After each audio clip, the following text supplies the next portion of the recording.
Good afternoon. Welcome to Vancouver City Council. Today is Monday, March 11th. And this afternoon, we're going to be talking with Jamie Spinelli, our homeless response manager, about some outside habitation ordinance language. City manager, go ahead. Thank you, Mayor and Council. So as the Council, and I think everyone's well aware, we are in a declared emergency relative to the incidents of homelessness in the community. We've previewed a high-level strategy with the City Council and memorialized that in the declaration. One of the aspects of that is to develop alternatives for policy alternatives on our outside habitation ordinance. I wanted to emphasize that the ability to implement changes is contingent upon having additional capacity in the overall shelter system and ultimately feeding into more permanent housing. We're not there yet, but wanted to have a very early preview with the council of what our current thinking is on options there. And then, so we have plenty of time to think about different permutations as we head towards establishing additional shelter capacity. So with that context, I'll turn it over to Jamie Spinelli, our homeless response manager, will walk us through it. Thank you. Good afternoon, Mayor and Council.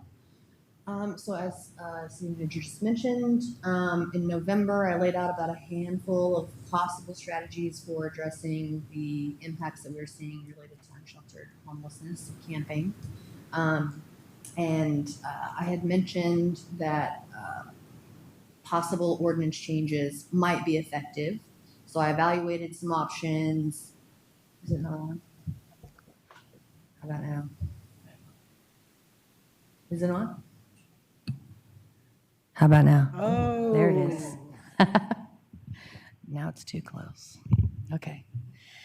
So I evaluated some options. I think I mentioned back in November that we had looked at the city of Hillsborough had really refined a camping ordinance for themselves, which included a map.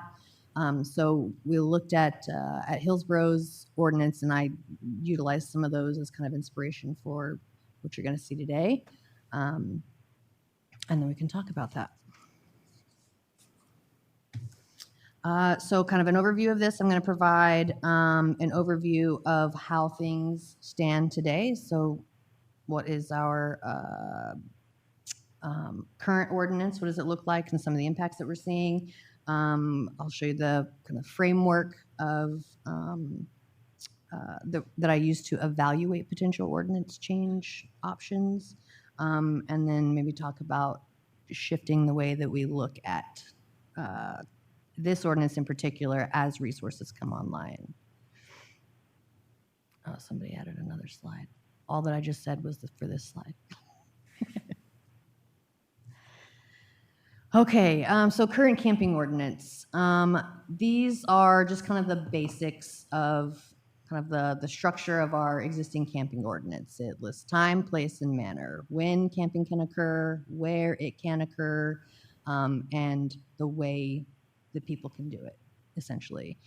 So it has since many years ago now been unlawful to camp or store personal property between the hours of 6:30 a.m. and 9:30 p.m. So people technically can only camp from 9:30 p.m. till 6:30 in the morning. And then in 2021, I believe it was, we made kind of a permit. Well, we created a permit process actually for folks who work overnight, because that was a gap that we had. We have some folks who work graveyard shift, and with these hours, it would mean that they can sleep ever. So that was amended in 2021. The place is kind of in orange there, and the reason for that is because we're largely going to be focused on place options today. But we carved out some places starting in 2021 where we have prohibited camping at all times, largely due to health and safety reasons. So people cannot park or camp in city parks, in the street, publicly owned parking lots, because those are meant for vehicles. And then we added the 1,000-foot no camping buffer from our Safe Stays and Safe Park, 200 feet away from waterways, specifically to reduce impacts to public water. and we created a fire impact area along the Burnt Bridge Creek area. So from kind of the furthest northwest end of Burnt Bridge Creek all the way down to Fourth Plain, and then there's some space between largely Divine and like 87th, where there's no camping allowed because of the extreme fire risk. We didn't have really much in the way of manner rules. There are, at least not in the camping ordinance, there are certainly other ordinances and code like throughout the VMC that are applicable, but nothing very specifically spelled out within the camping ordinance. So, and I'll talk a little bit more about that later, but we've kind of made up for that in a way with the emergency order 2023-03, which is our camping expectations, which is what we pass out to everyone outside, listing the kind of basic expectations if you're going to be camping on public property. And we attempted to kind of gather some of the basic rules that might apply into one place. And then that order is being amended, or maybe it was amended Friday.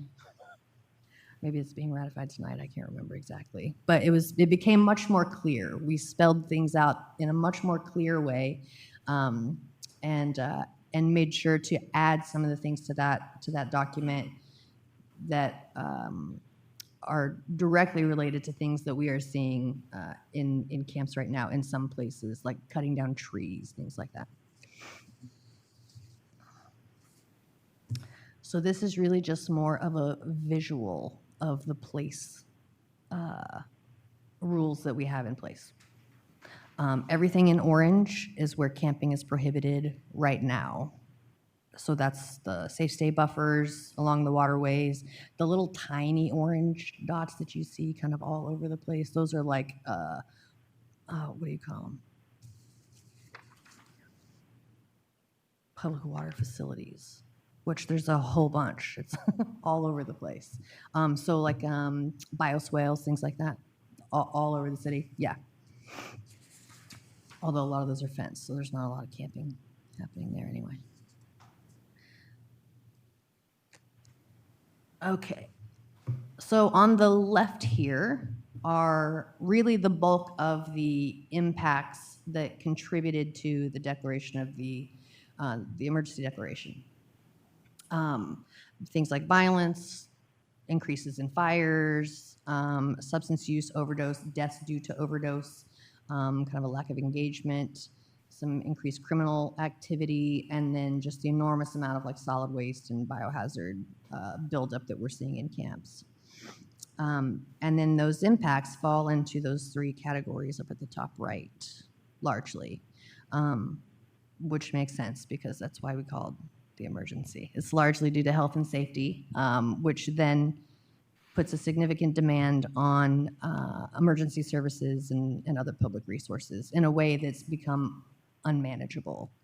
And then, of course, we're always looking at ecological risks, and not every one of these ticks off that box, but enough that those are things that we're looking to mitigate as we look at options for camping ordinance amendments or places specifically.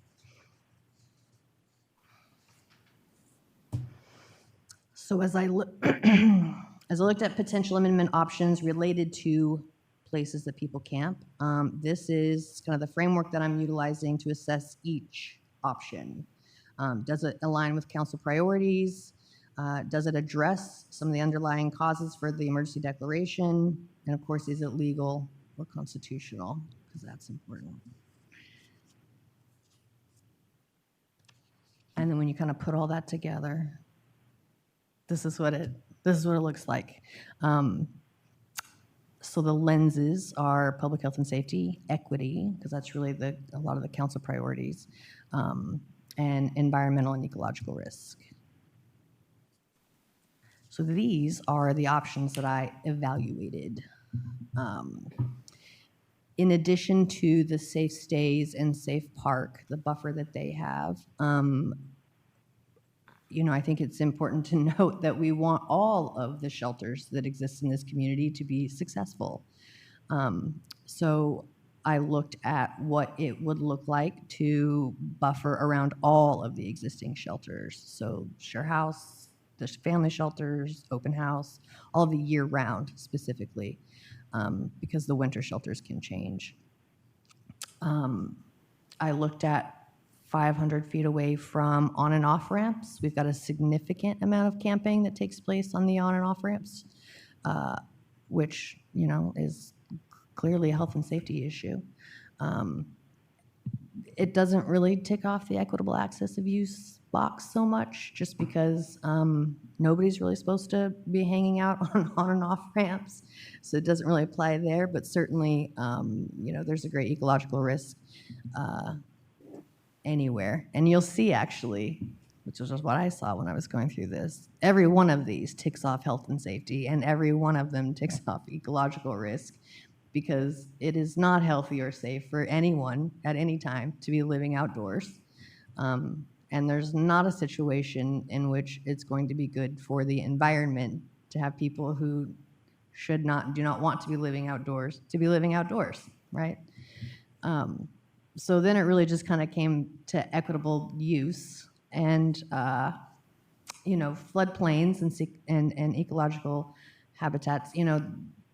If we limited camping there, that would be equitable, because no one should be doing that.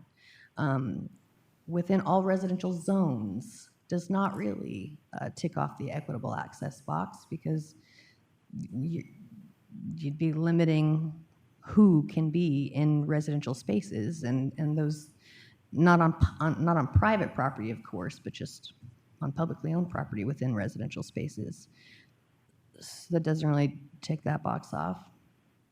And then other parkland intended for public use, that's really looking at kind of the green space, the open space, Burnt Bridge Creek, kind of all of Burnt Bridge Creek, places like that. And certainly there's an argument to be made that if we reduced camping in all of Burnt Bridge Creek, it would make it perhaps more equitable than it is right now, because we've kind of had this shift in some areas of Burnt Bridge Creek where the camping is so significant, and some of the impacts of the camping is so significant that a lot of the rest of the public does not feel safe or comfortable being in that area. So now it's kind of, it's out of balance. So certainly, reducing camping there would, I suppose, be more equitable. But I really, it was actually a very interesting exercise for me going through this, because I ended up coming away from this with a different idea than I thought I would going into it. Initially, it felt like it made sense to really more significantly limit in some of these spaces, not all of them, but some of them.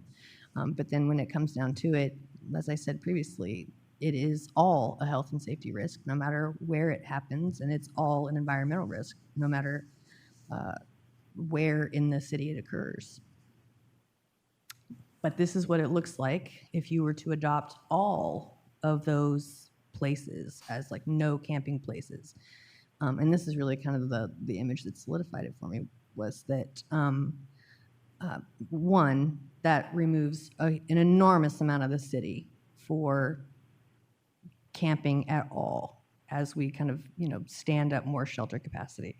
But also notable is that even if you did this, even if you adopted every single one of these, the places that are left here are actually the places where the majority of camping is already taking place. You're not actually, other than a couple of the on and off ramps and around one shelter in particular, these white spaces that you see in between, that's where the bulk of the camping is already occurring. So limiting all of those spaces actually would not reduce much of what you already see outside. So then it's like, well, how do we then adequately address those impacts? Which I'll actually go back to that. Because limiting location is not going to reduce overdoses. That's going to occur anywhere people camp because it doesn't occur because of where they are. You can kind of mitigate some of the victimization with place, but truth be told, if we spread folks out more in smaller spaces, and you actually have more people who are in isolation, then you have that kind of protective quality, that protective factor of being around others, so then it's almost counterproductive. Which is then why we're looking at this paradigm shift. So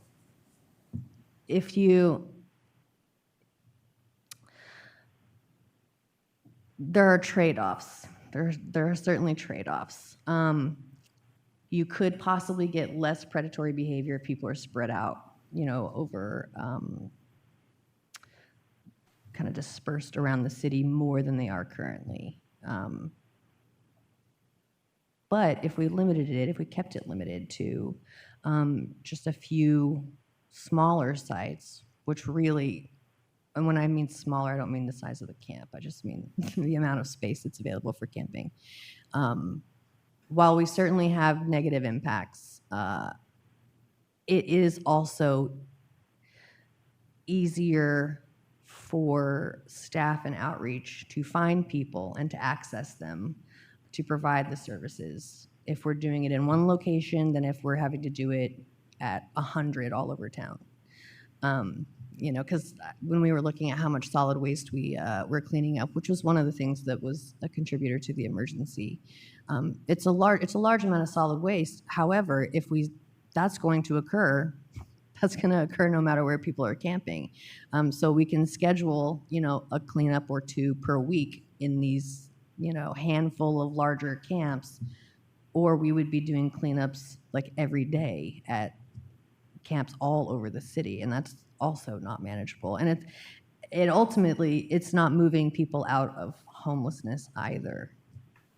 So really, the shift we're trying to talk about here is like, instead of where people cannot be, where can they be until we create other places indoors that are safe and supported and actually moves the needle on homelessness. So the thought is, obviously you all get to decide that. We can talk about that, but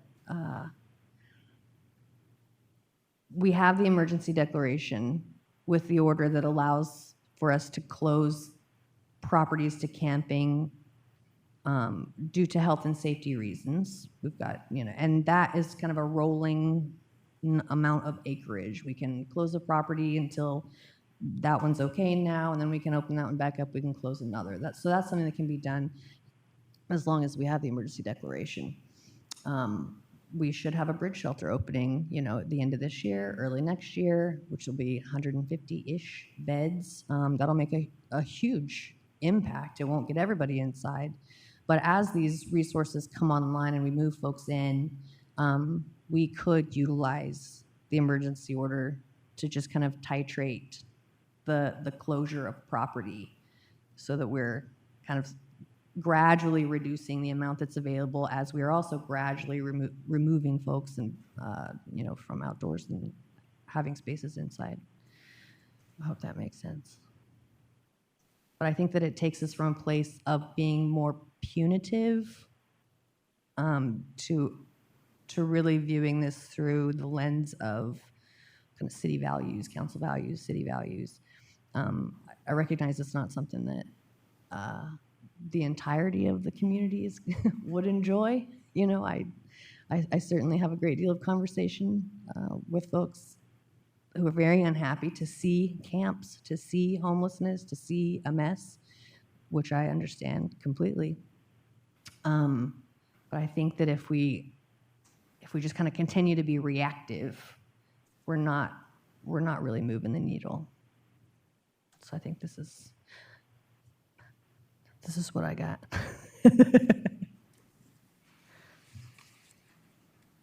Anything else? Oh, there we go. Next steps. I almost forgot that one. So next steps are, I'm still looking for a place for a bridge shelter. And then from location will come, kind of a timeline of construction, opening, all of that. And then once we've got that opened, kind of take a look around at where people are still camping, what does that look like, and then evaluate restricting where, how, et cetera, camping should occur. And then, of course, we'd bring that back to council for those options. But I really think that we're going to get the most bang for our buck right now with focusing on manner, because that's what's going to reduce some of those impacts, overdose, fires, things like that. Okay. Any questions? Jamie, will you go back? Let me see. Is it 10 or 11? I'm not sure the numbering. The map, No. paradigm shift. There we go. Let's leave it right there so people can see the balance. And... Sure. Okay, councilors. Yes, Councilor Fox, go ahead. One of my first questions was because when I reviewed the materials for tonight, I was imagining you were going to propose some code changes, and unless I wasn't paying attention close enough, I'm not hearing any. So not tonight. I mean, when I pitched this idea back in November, I really thought that I would. I really thought Hillsborough's looks great. Their map is awesome. We can do that here. But I will say Hillsborough, just as a city, geographically, it looks very different than Vancouver does. So when I kind of applied those, some of the things that they came up with, in addition to just thinking about the impacts that we're experiencing in locations, trying to do the same thing here just does not fit here as well as it perhaps does there. So, I mean, if I'm making any recommendation at all, it's just what I said at the last slide, which is we really need to focus on helping people stabilize in place as much as they can until we get more and more shelter capacity online, and then reevaluate shrinking the places where camping can occur after we've got more beds, and just kind of evaluating as we go in that way. And if I could add to that, some of our internal conversation in preparation for this meeting today was, would enacting any ordinance changes now actually improve the situation for anybody, really? People are experiencing homelessness plus the community at large. And where we landed was really no. And in a lot of ways, it might actually make it worse for everyone until we have that capacity online to connect people with services. And in addition to that, as the council is aware, the Supreme Court has elected to take on a case involving Grants Pass that is central to this issue of how unsanctioned camping can be regulated. And I believe that's a June. The decision should be out in about June. They're hearing it next month in Okay, April. so the decision be out in June, which would inform of the range of options that we could do as well. Yeah. I want to just real quickly note, so just make sure that we're clear, the very dark orange on this map is where camping is already prohibited. The light, kind of more transparent, is all of those place options. And the largest difference that you're going to see if this were all adopted would be around share house. So you're talking about give or take 100 people at any given time. Probably a solid 50 to 60 in the Burnt Bridge Creek area, just on the east and west sides of Andreessen, and the 205 and Mill Plain area. So if those locations close, there's a lot of camping happening in those spaces. But if those then closed, according to this map, where they would go is largely to like the park strips, just along the sidewalks, all over the city, except only in these spaces where it's like white, right?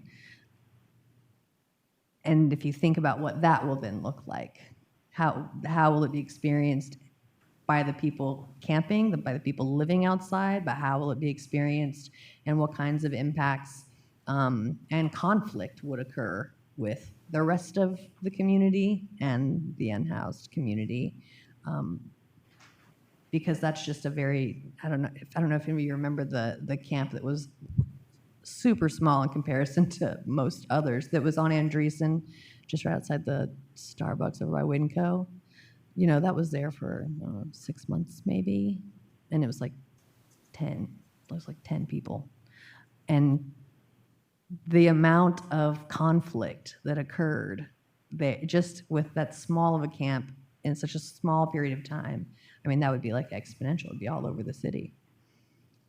And I just don't think we have enough park strips in those spaces for the number of people we have. I appreciate that clarity, because I was like, am I missing something in this presentation? And then also, looking at this map and your statement about, where we are already finding people camping. So knowing that even if we were to make a policy statement that we don't want camping outside of those areas, they're already not happening much outside those areas. So Yeah. Ineffectual policymaking isn't really something I enjoy doing or move forward on usually. So I'd say it just is helpful to have that clarity. And I'm curious. I was kind of expecting another iteration of the map, going back to your chart that took a look at some of those once you removed the residential from that, but you had all of those other items checked. And I thought, well, maybe that is the reasonable amount of additional kind of restricted areas that you were going to propose tonight, but I didn't see those. So the bulk of this is actually residential. Mm-hmm. So if you took residential out, there would be more space. There would be for sure more space, but they're not the spaces that people are already camping. So I can foresee, likely when we have more shelter space open, limiting camping around all shelters. That I can see. I think that we've got some very inequitable impacts around some of the shelters that exist, and those are already places that are hard hit by other things. So that I can see. Mm-hmm. And it's, I mean, that's really just one area, Mm-hmm.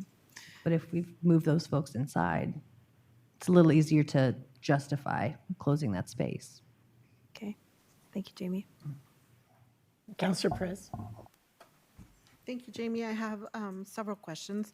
One is the status of the lawsuit in Portland over camping on sidewalks and blind people trying to walk down the sidewalk. I wasn't sure if you were aware of that lawsuit, where it's at. Lawsuit. I just don't remember where it's at. So just to look into that and see how that plays into this as well. The second one is, I'm assuming that, with the shelter, it will be year round. Mm-hmm. And talk about what capacity it would add to the entire severe weather response that we just experienced, right? So I imagine it would help lessen some of those impacts that we felt, right? Not to say that we still have to improve system planning, mm-hmm. but there's this huge shelter that's going to be year round that would definitely be there to help. And that formula into this much bigger emergency planning effort is how I see this connected. Yes. And so there's the sidewalks, there's a year round, and the hope. I still, I'm going to be optimistic that with our work with ECHO, that we continue to look for places where we can have this bridge shelter, as opposed to us continuing to be in this search. Sure. So the need to look outside our city, even in potential annexation areas, and continuing with that push of the conversation piece. And there was the other point here, especially last time you came to us and talked about using city funds or some of the affordable housing funds for folks outside the city. So we're in this position where we have to have that conversation and keep pushing that conversation with, in my opinion, with our neighbors to really consider and treat it as an emergency as well, collectively. So I think that's our due diligence in terms of continuing to push that collaboration, push-pull. Councilor Harless, go ahead. Just a clarifying question and then a statement or a comment. In this map, what about the parks? Because there's a lot of parks on here. Like I see our national park isn't highlighted. Yeah. So the spaces that are not white or gray, those are already spoken for. So those are parks, those are national parks, they kind of fell outside of a layer on GIS that I could color in. Okay. But they are a different color. So it's literally you're only looking at like the gray and white space. The white space. But Okay. the gray and white space that is publicly owned, which then reduces it significantly. Okay. I get it now. So it's just the white and gray spaces, and to also include, because I was just thinking whatever wasn't orange. So thank you for that clarity. And then just a comment, greatly appreciate, the work that you've done into this, really with a scientific method of trying to understand and what's the best, direction moving forward. You can tell that, you put a lot of thought into this, and I do agree that, until we get that shelter space in place, that it's not going to make sense. That paradigm shift, I look forward to that easier access for not just city staff, but also all of our providers, because like you said, isolation is a huge, huge risk, and leads to a lot of that, overdoses and such. But also we need to make sure that we, include, which I know you will, about that, predatory behavior that can come along with it, by people being close to one another. So, but I know you'll be doing that. But those are the two things that I want to keep an eye on as we continue to move forward. Thank you. Thanks. Councilor Hanson. Thank you, Mayor. First question. I'm gonna go easy on you tonight, Jamie. When we're taking a look at these safe stays, and we can hold capacity of 40 in each one of them, does that number get included at the point in time count? Well, it would be counted in the people who are sheltered. So the point in time count is broken down into like total homelessness, sheltered, unsheltered, chronic, etc. Okay, so we have 1, 2, 3, 4, 5 right now for 200 folks that are sheltered in just those facilities. And then how many people do we have that are not sheltered in the city of Vancouver? Well, my team's count was in June, so we opened 2 after that. I mean, truthfully, that was 500 and I think it was like 521 that we counted.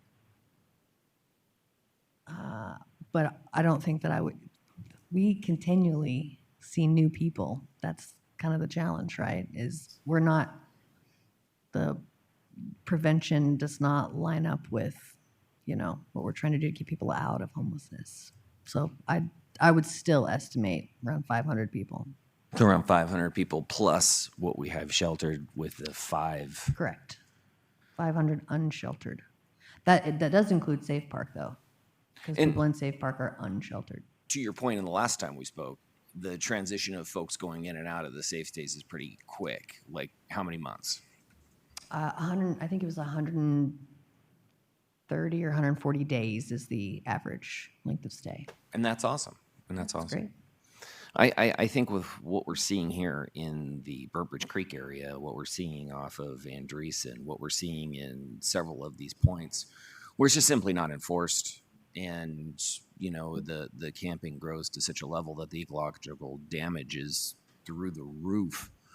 And then we have parts of Vancouver in the urban areas where it's growing and growing. I do believe we need a bridge shelter so that we have the ability to say to folks, you know, here's your opportunity to get help. Here's your opportunity to get shelter. And I do believe that there will be some folks that will choose not to take us up on that assistance.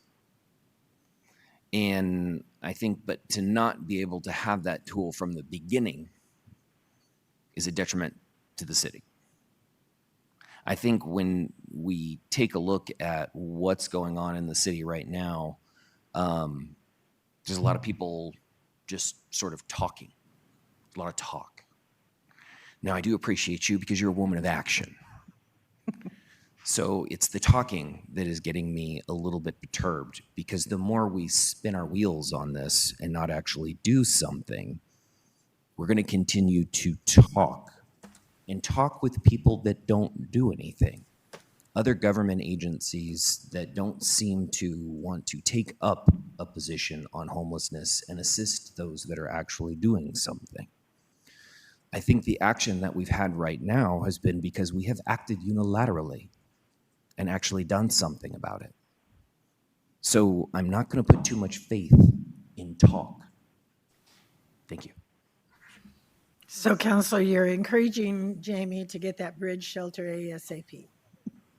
That's what I heard. Mayor. I think you're talking There you go, Jamie. You got your box. That's what I heard. Okay. Anyone who has some sites, let us know. Jamie, thank you so very much for your work. Please give our best to the team. We will now go into executive session concerning real estate acquisition according to RCW 42.30.1201B for 1 hour. And then we will have our dinner, and we'll be back at 6:30 for our regular council meeting. Thank you so much for joining us.